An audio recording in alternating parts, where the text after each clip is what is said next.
嗨，大家好，设计师的图纸已经出来了。一开始我跟设计师说到我的一些想法，然后他就只听进去了一句，你知道是哪一句吗？他就只听到了我想做民宿，其他的他都忘得一干二净。然后他回去设计了几天，才出了图纸。你知道他出的图纸是什么图纸吗？他说：“你既然是要做民宿，那就要按照他的想法来。”然后他那个图纸发给我以后，我整个人都傻眼了。我天哪，我们房子怎么会有这么多房间？看见没有？他给我们设计的是，楼上的是2个3室一厅，楼下也是2个3室一厅。他说民宿嘛，肯定也要多一点房间。他以为我们是要去经营民宿，以这个来维生，我们要做农家乐这种。但是我说我们要不了这么多房间。我说我跟你说的是，我们要3室一厅，只需要楼上楼下都是一样的就行。因为我们想的是更多的是把那个空间给到房间，还有这些露台的面积。结果呀，他是把我们这个你看厨房上面的露台给占完了。厨房这露台上面搞了一个这个房间，然后这前面我们说要大大的落地窗，他也没有给我们，然后把前面搞了2个房间，就相当于这一边就搞了3个房间，还有一个客厅，还有干湿分离的卫生间。如果说单单按照民宿来设计，那是没有问题的。但是我们想的是，在自己制作的同时，要享受民宿的这种风格。是这样想的，因为我们平时也有很多朋友到我们这里来玩，或者一些粉丝朋友想在我们这里来小住几天。因为我们是不对外营业的，我们就是免费供给一些支持我们的朋友，还有我们自己一些亲戚在这里来小住2天的话，能有一个很好的体验。所以说我们是这样的想法，结果设计师理解错了，花了那么多时间去绞尽脑汁的。因为我们这个空间合理的去利用，搞了这么多房间出来，其实这个我也是挺惭愧的，因为他忙了那么久，我们又把他推倒了，我又给他说了我的一些想法，然后他又给我设计了一张图纸，给大家看一下，他给我做的这个布局，然后这个布局呢，确实也挺合理，跟我那天跟他提的其实相差不是很大，但是唯一的。他犯的错误的地方就是哪里呢？我一开始我也跟他沟通了，我说我们要大批量的开窗，我们要记住我们那边的石林，还有那边的原始森林，还有前面的风景。然后他竟然把我们最好的位置用来做卫生间了，你看干湿分离的卫生间，然后这里的位置就浪费了。我的想法是，这里我们要开门进来，这里就是一个大大的落地窗，然后过来了，这里是大大的落地窗，我们的床头要摆在这个位置，像这样的话。我们这个房间就能躺在屋里面，也能看到外面的星空，还有外面的风景。然后卫生间的话，我说的是我们尽量坐在这些角落里面，不要让它占这个房间里面的空间嘛。因为我们在农村肯定是要让房间越大越好。还有这边是2个房间嘛，这边就是一个小的房间。但是我一开始提的是。我说这个大厅我们尽量不要去开门，因为你一开门的话，就把这个大厅的整体给破坏了。我想的是，我们这一墙壁全都是整体，然后这边装沙发，这边就装电视影视墙，我们就可以坐在沙发上，能看到外面的风景，也能看到电视，是这样的想法。我们这边主卧室设计的其实这个布局也没有什么问题啊，就是我一开始说的是这里要开窗，然后这里也要开窗。我们的这个床是朝这个方向的，然后他给我摆到这边来了。要是床躺在这里的话，肯定是看不到任何的风景。还有这个卧室里面是小新最想要的衣帽间嘛，衣帽间我们一开始其实想的跟他这个布局差不多，但是门肯定不是开在这里的。我的意思是把门开在这个位置就不会影响。然后我们客厅出来的话，就是我们的大大的露台。露台的话。我们想的是这里这个卧室这里开一个门带窗的，打开窗户的话，小云就可以到这里来种花，种一些树啊，像这样刚好就可以实现我们一直以来到山里面的这种初心。因为我们第一次来山里的时候，我跟小云说的时候，我想拥有一个山里面的房子，然后躺在床上能看到星空，能赏月啊，能坐在院子里面吃烧烤，和朋友一起聊聊天，是不是？就是这样的想法。但是他现在做的这个完全不是我们想要的。我也可以带大家到楼上去，可能我们还是得去找他沟通一下，现场找他，因为我感觉我们老是在微信里面沟通，打电话沟通，我的想法他完全听不懂。所以说设计师嘛，他就有他自己的想法。我跟他打电话沟通好多次，他老是说我说的这种设计不太合理，但是我们想要的是我们自己要呈现的东西，而不是它合不合理。只要我们自己觉得合理就行，因为我们是根据我们自己的环境来改变的这些布局，因为他不了解我们这里。设计师给我们设计的这个图纸，因为他不了解我们这里的这个地形，所以说这个图纸肯定是用不到的。我也可以带大家到楼上去大概看一下。还有就是很多朋友都在说，我们突然又改变了想法，又要这样那样的，这样的话我们的师傅会跑路，也是浪费了游泳和师傅的一片好心。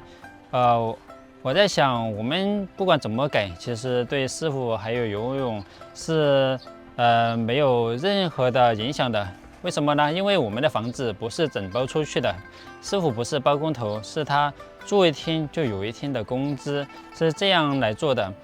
为什么我们要像这样弄呢？就是因为我也知道我们确实想法多，如果说是整包给别人的话，你只要有一点点的小改动，人家师傅就要损失钱，还要损失时间和精力。像我们现在这样给的话，不管怎么改，损失的是我们自己的。给我们干活的人他是没有任何的损失。就算这堵墙我们现在砌好了，要把它返工，师傅来给他返工了，他也是有工资的。如果说是整包出去的，有的时候小的改动，人家肯定不好意思说让你拿返工的钱。我们现在把所有的这种要损失的东西都是放在我们自己头上的，师傅他是没有任何的影响。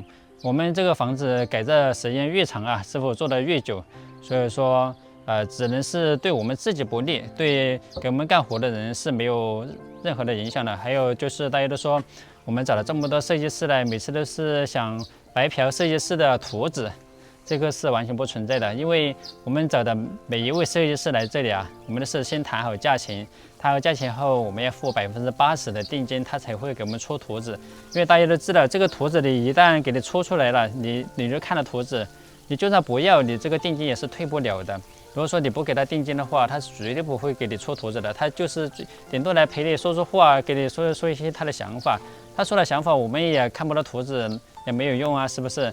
我们既然找了人家，那肯定就得付人家的费用，这个是毋庸置疑的。所以说我们做人嘛，一定要对得起自己的良心，不是说我们要去白嫖别人的，或者要利用谁，我们是自己有需要我们才会去做。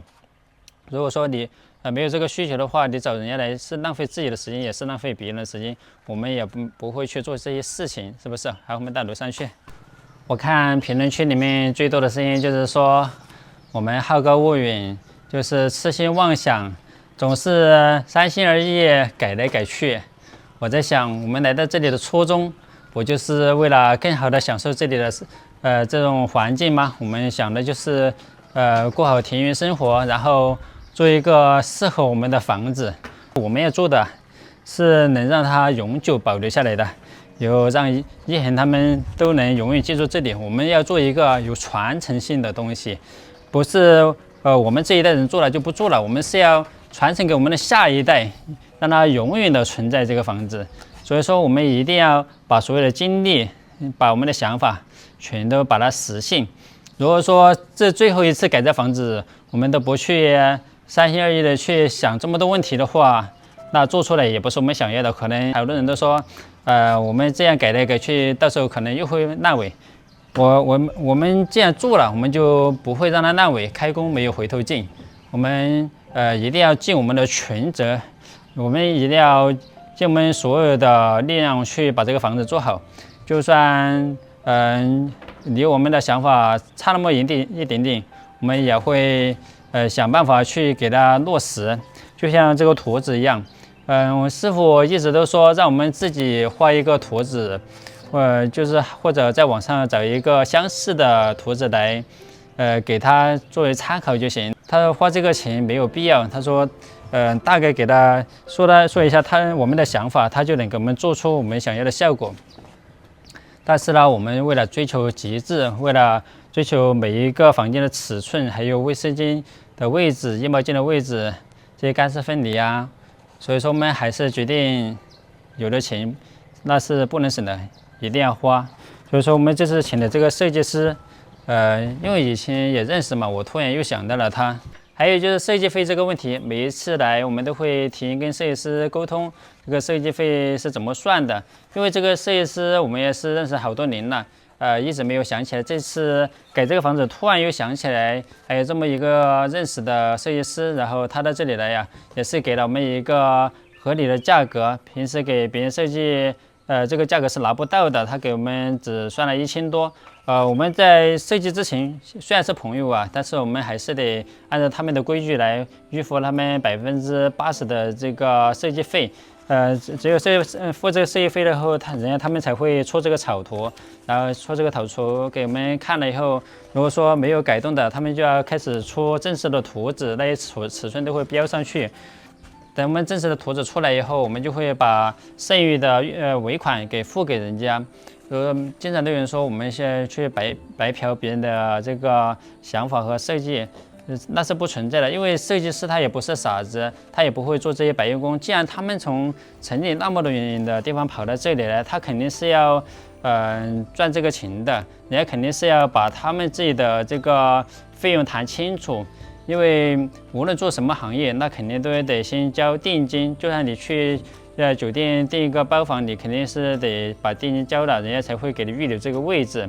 所以说我们做事情都得自己先考虑好，我们能接受我们再去找别人，我们不能接受我们就不去找。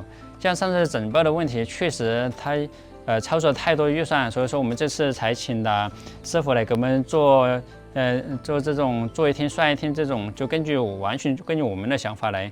所以说现在我们找设计师的图纸也是避免一些问题，就是怕返工。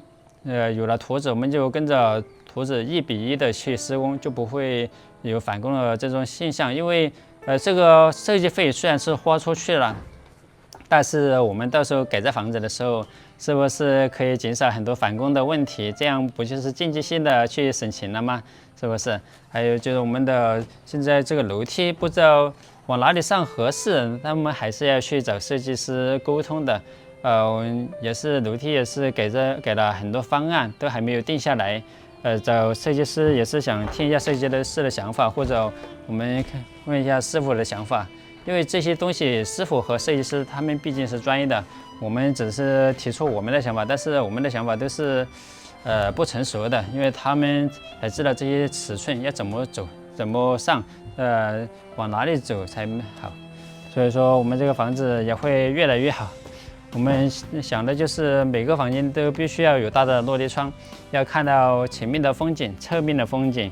这边呢就是门要怎么开，床头要怎么摆。然后我们这边我们是想的是挑出去，让每一个房间都有一个施展的空间。就是说这个房间它是封闭式的，可能坐在这里面有点闷，我们就在这里开一个门，然后摆一个这种露营椅在外面坐着，赏赏风景，喝茶什么的，这也是不错的。既然我们要走民宿的风格，那当然得把空间做大，然后把外面的空间利用起来。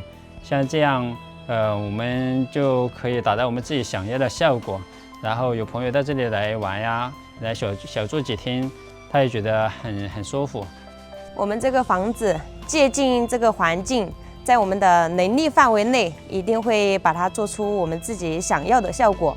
因为这个房子一旦成型了，肯定是一劳永逸，有可能我们会在这里住一辈子，所以让它没有那种视觉疲劳，能住着就一直是舒心的状态，这就是我们最初的初心。